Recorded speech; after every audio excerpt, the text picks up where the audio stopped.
नमस्कार दोस्तों, MCQ channel में आप सभी का स्वागत है। बायोलॉजी का घटना चक्र एमसीक्यू का 5वां वीडियो है ये।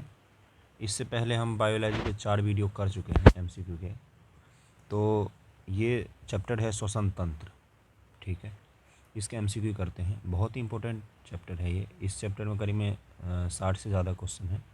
इसके एमसीक्यू कर देते हैं। पहला है, स्तनधारियों में श्वसन होता है फुफ्फुस द्वारा, फेफड़ों द्वारा। ऑप्शन डी हो जाएगा। दूसरा क्वेश्चन है, श्वसन क्रिया में वायु के कौन से घटक की मात्रा में कोई परिवर्तन नहीं होता? नाइट्रोजन में, क्योंकि कार्बन में होता है और ऑक्सीजन में होता है। नाइट्रोजन का कोई लेना देना नहीं होता श्वसन क्रिया से। अगला है, मानव शरीर में ऑक्सीजन का अभिगमन होता है तो सबसे पहले ऑक्सीजन कहाँ जाती है, ये पूछ रहा है ये। तो सबसे पहले जाएगा फुफ्फुस फेफड़ा में, उसके बाद जाएगा रक्त में हेमोग्लोबिन जिसको कहते हैं, उसके बाद जाएगा उत्तक, ठीक है। तो 2 1 3 हो जाएगा, ठीक। और CO2 इसके विपरीत बाहर आएगा। जब रक्त में ऑक्सीजन की सांद्रता में कमी आती है तो श्वास की गति क्या होगी? बढ़ जाती है, ठीक। हेमोग्लोबिन जो होता है ना, वही हमारे ऑक्सीजन का वाहक होता है। ऑक्सीजन का वाहक हेमोग्लोबिन होता है। ये क्वेश्चन के रूप में भी पूछ सकता है।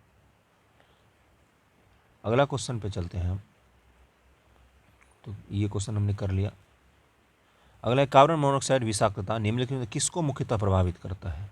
पाचन क्रिया को, लीवर की क्रियाशीलता को, किडनी क्रियाशीलता को, रक्त के ऑक्सीजन वहन करने की क्षमता को, यानी कि हेमोग्लोबिन को कार्बन मोनोऑक्साइड प्रभावित करता है, CO, ठीक।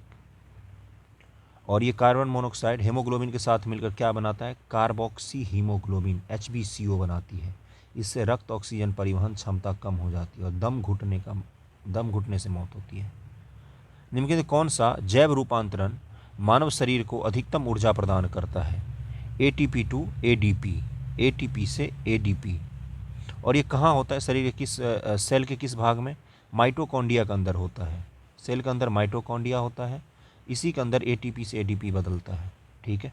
पावर हाउस जिसको बोलते हैं हमारे शरीर का। ATP और H2O बनाती है ADP + PI + एनर्जी, ठीक है। और कार्बनिक फॉस्फेट भी बनाती है। श्वसन में ऊर्जा उत्पादित होती है ATP के रूप में, बी ऑप्शन हो जाएगा। मानव शरीर का कौन सा भाग शरीर ताप को नियंत्रित रखता है? तो फेफड़ा रखता है, ठीक है। फेफड़ा लंग एक प्रमुख श्वास अंग है जो शरीर के ताप को नियंत्रित रखता है। श्वसन क्रिया के दौरान शरीर के ऊतकों में भोज्य पदार्थों के ऑक्सीकरण से जहाँ एक ओर ऊर्जा उत्पन्न होती है, वहीं दूसरी ओर जल वाष्प तथा गैस का शरीर से उच्छ्वसन द्वारा निष्कासन होता है, जिसके परिणाम स्वरूप शरीर का ताप भी नियंत्रित रहता है, ठीक है। परिसंचरण तंत्र अगला टॉपिक है, परिसंचरण तंत्र। तो इतने थे ये इसमें श्वसन में, ठीक है।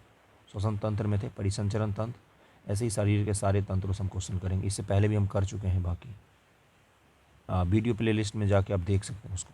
पहला है इसका, एक स्वस्थ व्यक्ति का हृदय 1 मिनट में कितनी बार? तो 72 बार। ये तो बहुत ही आसान क्वेश्चन है। अगला है, हृदय कब आराम करता है? 2 धड़कनों के बीच का जो सेकंड होता है ना, उसी में हृदय आराम करता है।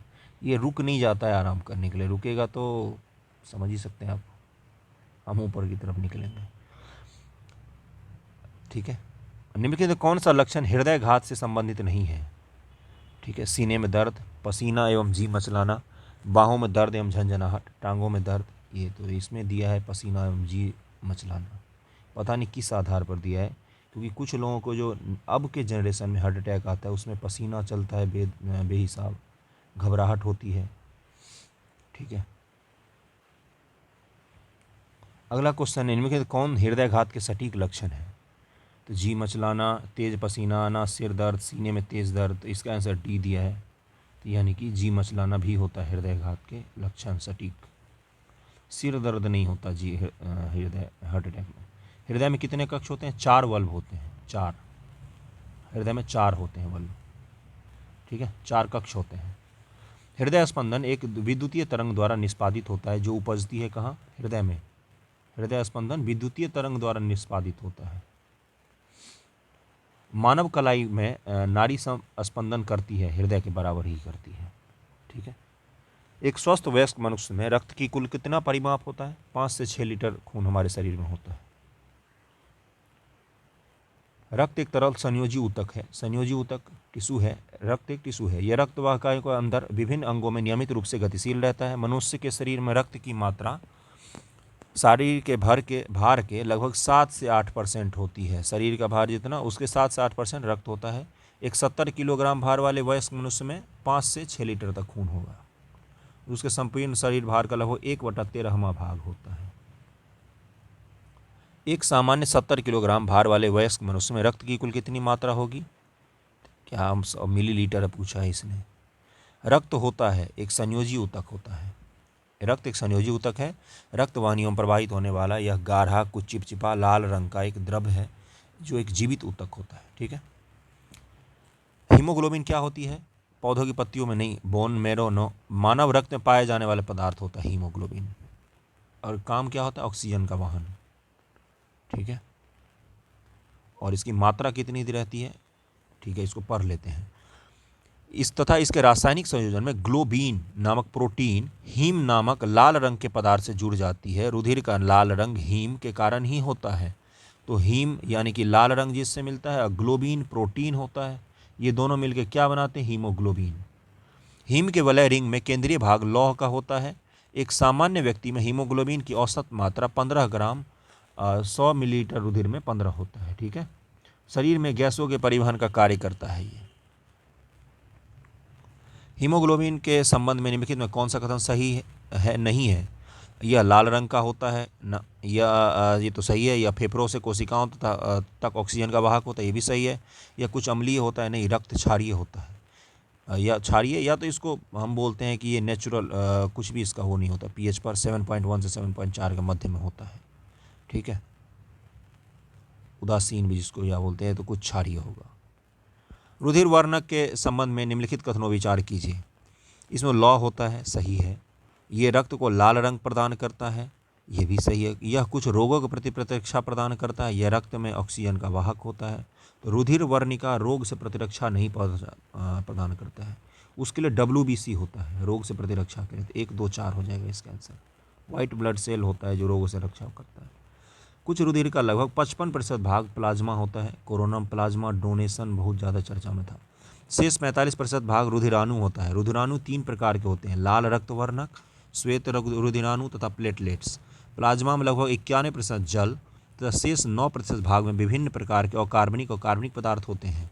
लाल रुधिराणु कुल रुधिराणु का लगभग 40% होते हैं। यह रुधिर का कोशिकीय भाग है। रुधिराणु के लगभग 90% लाल रक्त कणिकाएं होती हैं। ठीक है। अब आगे बढ़ते, बाकी हीमोग्लोबिन के बारे में दिया हो जो हमने पढ़ लिया है। हीमोग्लोबिन के बारे में लिखित कथनों विचार कीजिए। यह रक्त में ऑक्सीजन का संचार करता है, सही है। यह लौह युक्त होता है, लौह, तो सही है ये भी। यह कुछ रोगों के प्रति प्रतिरक्षा प्रदान करता है। यह रक्त को लाल रंग प्रदान करता है, तो रोगों से प्रतिरक्षा ये नहीं पहुंचाता, उसको वो काम WBC का होता है, वाइट ब्लड सेल का। शरीर में हीमोग्लोबिन का कार्य क्या होता है? ऑक्सीजन का परिवहन। रिपीटेड क्वेश्चन है ये। निम्नलिखित में से किस प्रकृति या पदार्थ में लौह विद्यमान होता है? तो मायोग्लोबिन या हीमोग्लोबिन दोनों में रक्त होता है। क्लोरोफिल में मैग्नीशियम होता है। केराटिन, कैलोजल, इन सब में नहीं होता है लौह। किस प्राणी के जीव द्रव्य में हीमोग्लोबिन का विलय हो जाता है? केचुआ। केचुआ के जीव द्रव्य में हीमोग्लोबिन का विलय हो जाता है। रक्त में लाल रंग निम्न में से किसके कारण होता है? हीमोग्लोबिन के कारण। ठीक है। अगला क्वेश्चन, लाल रक्त कणिकाओं का रंग क्या होता है? रंग किसका कारण होता है? तो हीमोग्लोबिन के कारण। ऑप्शन डी हो जाएगा। रक्त शरीर में क्या कार्य करता है? सारे शरीर में ऑक्सीजन पहुंचाता है। रक्त का मेन काम वही होता है। मनुष्य का औसत रक्तचाप कितना होता है? 120/80। ठीक है। धमनियों में रक्तदाब की 2 अवस्थाएं होती है। पहले को प्रकुचन, ठीक है, तो दूसरे को प्रसारण। सामान्य तौर पर प्रकुचन दाब 120 मिलीलीटर Hg तथा प्रसारण दाब कितना होता है? प्रकुचन 120 और प्रसारण 80 होता है। और रक्तचाप जिससे मापते हैं डॉक्टर, उसको क्या कहा जाता है? स्पिग्मोमैनोमीटर। स्पिग्मोमैनोमीटर से ब्लड प्रेशर मापते हैं डॉक्टर लोग। स्वस्थ मनुष्य का रक्तचाप कितना होता है? 120/80। सिस्टोलिक एंड डायस्टोलिक कहते हैं उसको। इनमें से रक्त दाब का मापक यंत्र कौन होता है? स्पिग्मोमैनोमीटर। निम्न उपकरणों में से किसको रक्तचाप नापने के लिए? रिपीटेड क्वेश्चन सारे। स्पिग्मोमैनोमीटर। बीपीएससी कितना रिपीट करता है? 48 और 52 दोनों में पूछा है ये। किसी व्यक्ति का रक्तचाप 140 mm Hg है तो इस उल्लेख में Hg से तात्पर्य क्या है? मरकरी।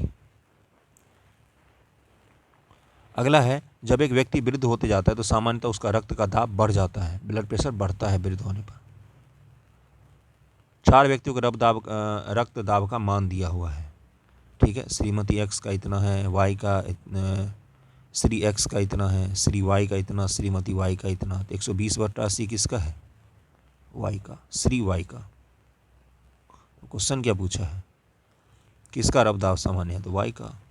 हमारे शरीर में रक्त का दाब होता है वायुमंडलीय दाब से अधिक होता है, इसीलिए हमें वायुमंडलीय दाब का जो प्रेशर है हमारे शरीर पर वो पता नहीं चल पाता है। और जब हम जल के अंदर जाते हैं तो वायुमंडलीय जल का दाब हम महसूस करते हैं। क्यों? क्योंकि जल के दाब से हमारे शरीर के अंदर का जो ब्लड प्रेशर है वो कम रहता है। निम्न रक्त वर्ग सर्वात्रिक दाता है, यूनिवर्सल डोनर कौन होता है? हिंदी खराब लिखा है, ओ जो ओ ब्लड ग्रुप के लोग यूनिवर्सल डोनर होते हैं। मानव रक्तदान के लिए कौन सा रक्त समूह सर्व ओ होता है? फिर से वही पूछा है, यूनिवर्सल डोनर। याद रखना, ओ यूनिवर्सल डोनर होता है, एक्सेप्टर नहीं होता। किसी एक रक्त समूह के व्यक्ति सार्वभौमिक प्रदाता हो सकते हैं, तो ओ ए हो जाएगा, 31 का ए बी रक्त समूह के लोग सार्वभौमिक प्राप्तकर्ता होते हैं। रक्त समूह ए बी के लाल रक्त कोशिकाओं में कोई एंटीजन नहीं होता एवं इसीलिए अन्य किसी रक्त समूह के साथ सामूहिक एग्लूटिनेशन नहीं होता। तो इसका आंसर हो जाएगा सही। यूनिवर्सल एक्सेप्टर कौन होते हैं?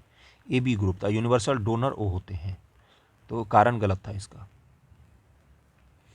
ए बी रक्त समूह के लोग सार्वभौमिक प्राप्तकर्ता होते, एक्सेप्टर होते हैं। इनमें एंटीजन ए और बी दोनों ही होते हैं, जबकि यहाँ पर क्या बोला था? एंटीजन नहीं होते हैं, इसीलिए कारण गलत था।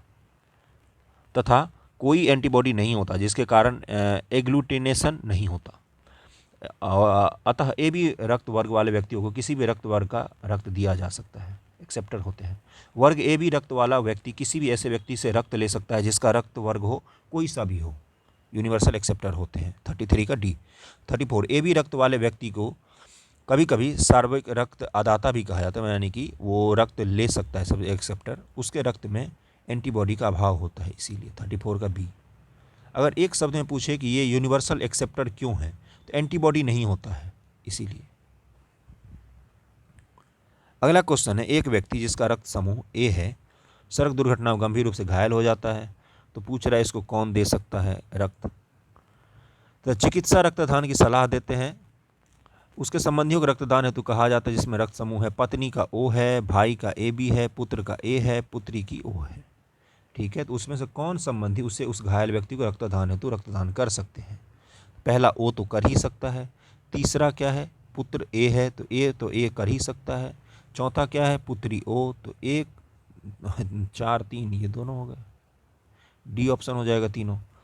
36 एक मनुष्य दुर्घटनाग्रस्त हो जाता है, उसे रक्तदान की आवश्यकता होती है किंतु उसके रक्त समूह का परीक्षण करे जाने का समय नहीं है, तो उसको कौन सा चढ़ा दो? ओ। अज्ञात रुधिर वर्ग का एक व्यक्ति गंभीर रूप से दुर्घटनाग्रस्त हो जाता है, उसे तुरंत रक्तदान चाहिए, फिर से वही पूछा है, तो ए हो जाएगा, ओ ग्रुप के चढ़ा दो। एक व्यक्ति दुर्घटना में घायल हो गया है तो उसको कौन सा? ओ आर एस देना चाहिए। रक्त समूहों की खोज किसने की थी? कार्ल लैंडस्टीनर ने। ऑप्शन डी हो जाएगा, very important question. R H कारक का नाम संबंधित है कि एक प्रकार के बंदर से, आर एच कारक बंदर से संबंधित है। चलिए आगे चलते हैं।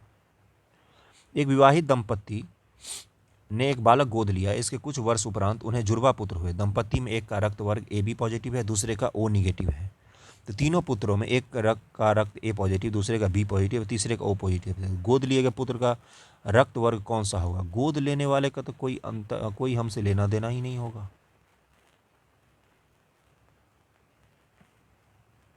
पता नहीं किस हिसाब से है।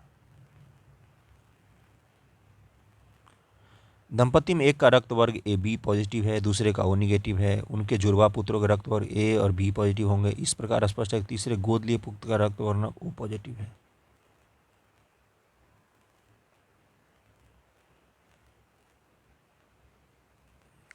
यदि एक पिता का रक्त वर्ग ए है और माता का ओ है तो बताइए उनके पुत्र का निम्नलिखित में कौन सा रक्त वर्ग हो सकता है? तो सी ओ होगा। किसी एक सामान्य व्यक्ति के रक्त का पीएच स्तर क्या होता है? 7.35 से 7.45 के बीच में होता है। Option C. और यहाँ ये इस क्वेश्चन में ये कह रहा है ना कि 3 बच्चे हैं, माता पिता से जन्मे हुए 2 बच्चे हैं, विवाहित दंपति के 2 बच्चे हैं माता पिता से जन्मे हुए, एक है ए पॉजिटिव वाला और दूसरा बी पॉजिटिव। तो इनके घर में 3 बच्चे हैं, तीसरे का ओ पॉजिटिव है, तो ऑब्वियसली ओ पॉजिटिव बच्चा ही गोद लिया हुआ होगा। ये क्वेश्चन 41 था। रक्त का पीएच मान क्या होता है? 7.4, 644, 43 हम कर चुके थे। मनुष्य के शरीर का रक्त का पीएच मान 7.4। अगला क्वेश्चन, प्रतिजन। एंटीजन वह पदार्थ है जो, एंटीजन क्या होते हैं? हानिकारक जीवाणुओं को नष्ट करता है ना, विषाक्त के उपचार के लिए ना, शरीर के ताप को कम करता है। प्रतिपिंड एंटीबॉडी के निर्माण को उद्दीपित करता है। डी आंसर हो जाएगा।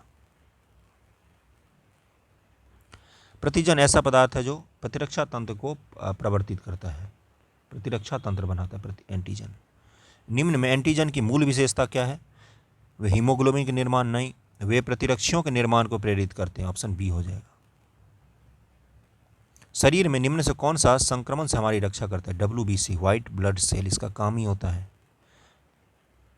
WBC श्वेत रक्त कणिकाएं हैं, विशेष रुधिर कणिकाएं होती जो कि शरीर के किसी रोग से संक्रमित होने पर उसे विशेष संक्रमित स्थल पर पहुंचकर हानिकारक जीवाणुओं, विषाणुओं, कवकों इत्यादि का भक्षण करके शरीर को संक्रमण मुक्त बनाता है। सफेद रक्त कण का मुख्य कार्य क्या है? रोग प्रतिरोधक क्षमता धारण करना। Option C. रुधिर की प्लाज्मा निम्नलिखित में से किसके द्वारा एंटीबॉडी निर्मित होती है? लिम्फोसाइट के द्वारा। लिम्फोसाइट के द्वारा एंटीबॉडी बनाया जाता है रुधिर के प्लाज्मा में, इसलिए प्लाज्मा डोनेशन हो रहा था क्योंकि उसमें एंटीबॉडी होता है लिम्फोसाइट। निम्नलिखित में से, और इसके बारे में थोड़ा पढ़ लेते हैं क्या लिखा है। रुधिर के प्लाज्मा में लिम्फोसाइट द्वारा एंटीबॉडी या प्रतिरक्षा प्रोटीन्स निर्मित होते हैं जो कि विष पदार्थों को निष्क्रिय करती हैं।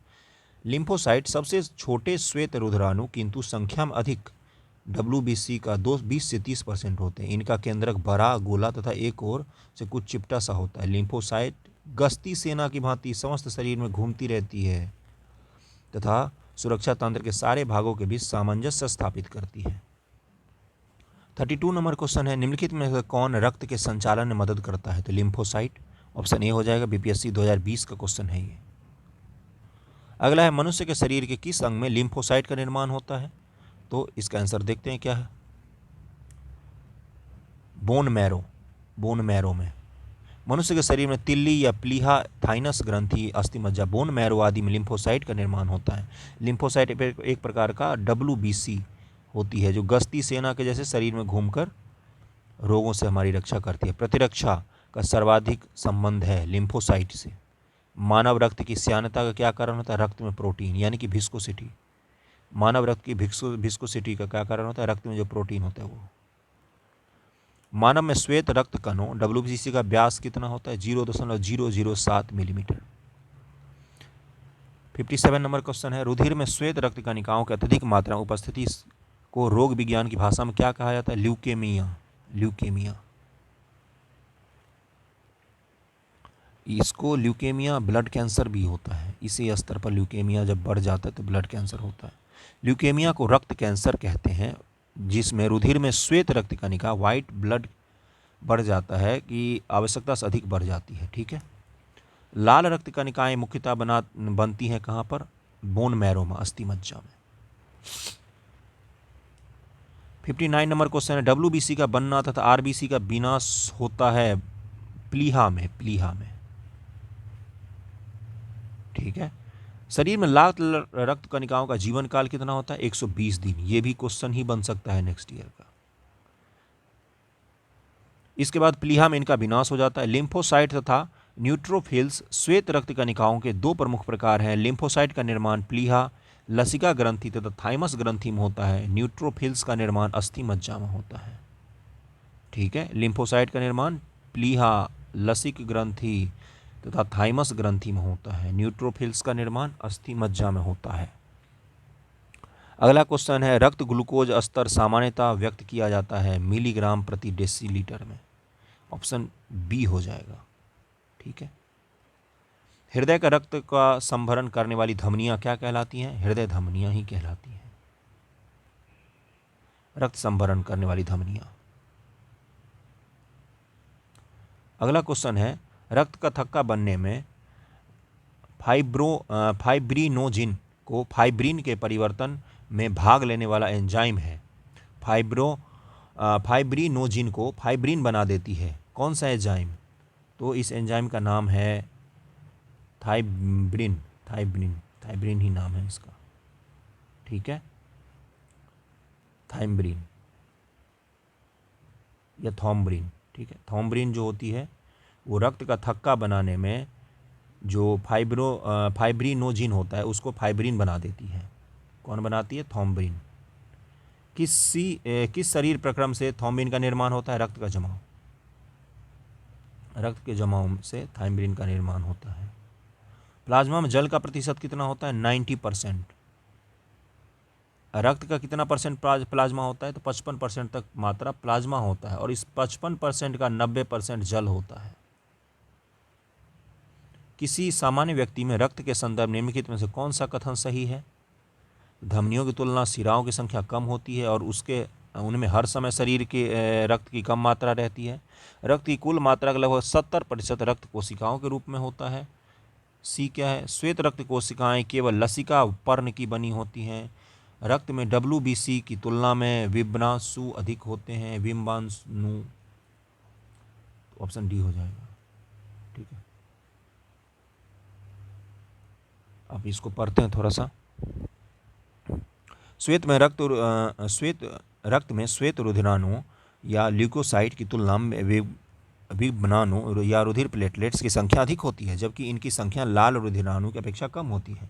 लाल रुधिराणु की औसत संख्या पुरुषों में 54 लाख प्रति क्यूबिक मीटर होती है। 54 लाख प्रति क्यूबिक मीटर होती है पुरुषों में। स्त्रियों में 48 लाख के आसपास होती है। रक्त श्वेत रुधिराणु 5000 से 11000 प्रति क्यूबिक मीटर रक्त, जबकि रुधिर प्लेटलेट्स की संख्या 1.5 लाख से 5 लाख प्रति क्यूबिक मीटर रक्त तक होती है। कटे स्थान से रक्त प्रवाह रोकने के लिए फिटकरी का उपयोग किया जाता है। ये तो सही है। रक्त एक कोलाइडल निकाय है जिसमें ऋण आवेशित कोलाइडी कण होते हैं। फिटकरी के एल्यूमिनियम आयनों के स्कंदन शक्ति अधिक होती है, अतः रक्त स्कंदित हो जाता है। तो कथन और कारण दोनों सही थे, ऑप्शन ए हो जाएगा। किस देश के वैज्ञानिक ने ऐसा कृत्रिम रक्त बनाया जो प्लास्टिक रक्त की किस्म है, जिसे किसी मरीज को मतलब किस्म का विचार किए बिना भी दिया जा सकता? तो ब्रिटेन के वैज्ञानिक ने बनाया था इसको। अगला टॉपिक है उत्सर्जन तंत्र। तो ये हम नेक्स्ट वीडियो में करेंगे, उत्सर्जन तंत्र। चैनल को खूब सब्सक्राइब कीजिए, लाइक कीजिए। मैं लगभग सारे घटना चक्र का भी क्वेश्चन कराऊंगा यहाँ पर। ठीक है, उसके बाद हम अलग अलग प्रीवियस ईयर के क्वेश्चन भी करेंगे। BPSC प्रीवियस ईयर के टेस्ट सीरीज भी शुरू करेंगे हम। ठीक है, thank you so much, bye.